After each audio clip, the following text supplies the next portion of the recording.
The Last-Gasp jet fighter Heinkel He-162 Salamander.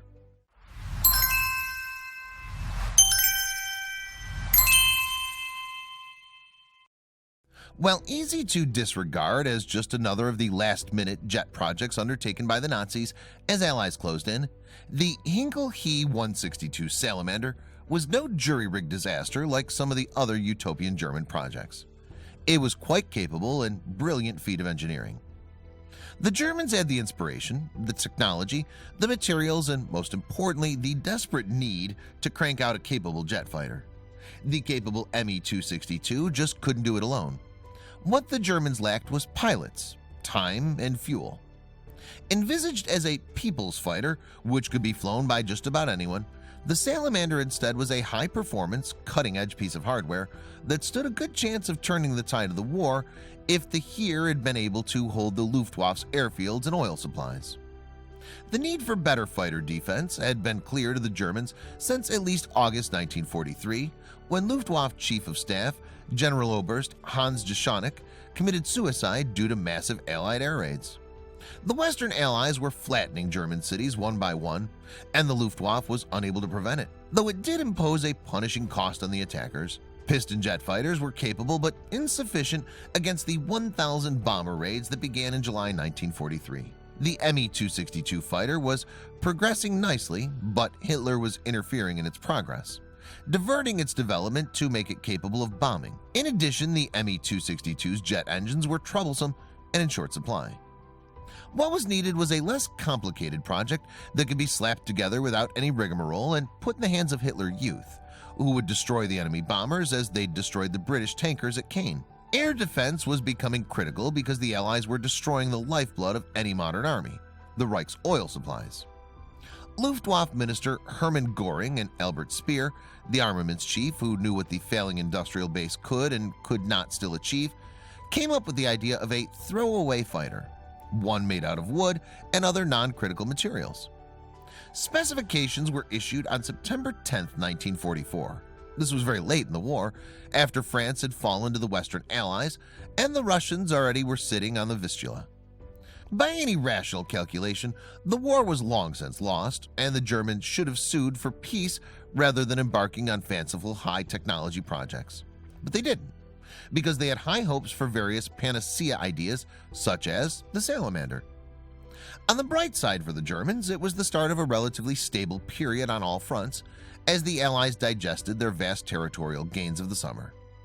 This enabled the Germans to assemble a small army reserve with new heavy tanks and Volkssturm units, insufficient to do more than temporarily stave off defeat.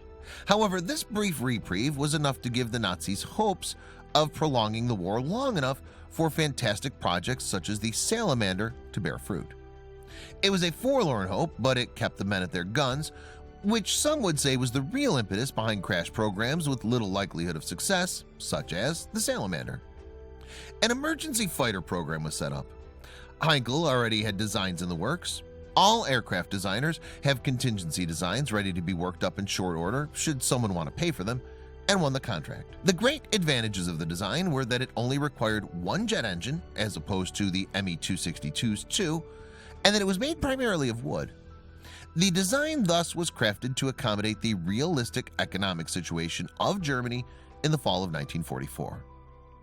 Heinkel cranked out the prototype in the incredibly short time of 6 weeks, reflecting the extreme desperation being felt by higher-ups who probably shot anyone who delayed development. The first Salamander flight was on December 6, 1944, succeeded, but the second flight a few days later killed the pilot and revealed glue problems that had to be worked around. Small changes were made to compensate for the structural problems without correcting them, desperate measures which never would have been attempted in normal times with adequate materials. The changes kind of worked, but the craft was plagued with problems throughout its short lifespan. Still, that the craft could be produced at all under conditions in Germany during late 1944 was little short of a miracle. Production proceeded immediately despite the problems.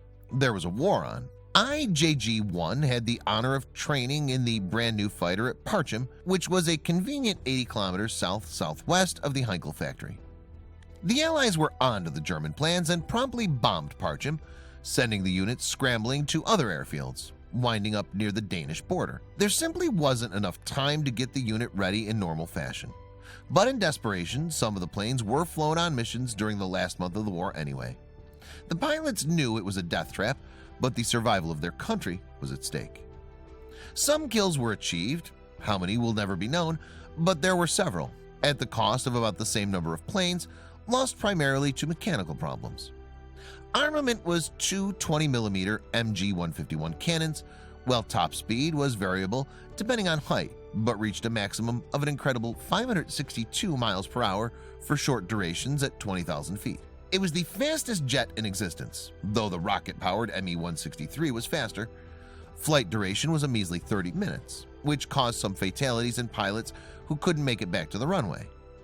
Rather than destroying their surviving aircraft at the surrender, as many other units were doing, JG-1 kept the advanced fighters intact and turned them over to the Allies. Testing showed that they were fine, responsive aircrafts with issues. Nobody disputed that, properly developed, the Salamanders could have been devastating weapons. Production ramped up in early 1945 and began cranking out these high-performance jet fighters. The Allies knew all about the Nazi jet fighters and rightly worried that planes such as the Salamander could turn the air war against them if the war lasted long enough. Of all the last-minute projects of the Luftwaffe, the little-known Salamander may have held the most real promise. With sufficient fuel and time for pilot training, they could have made a difference. However, time had run out. Several examples survive.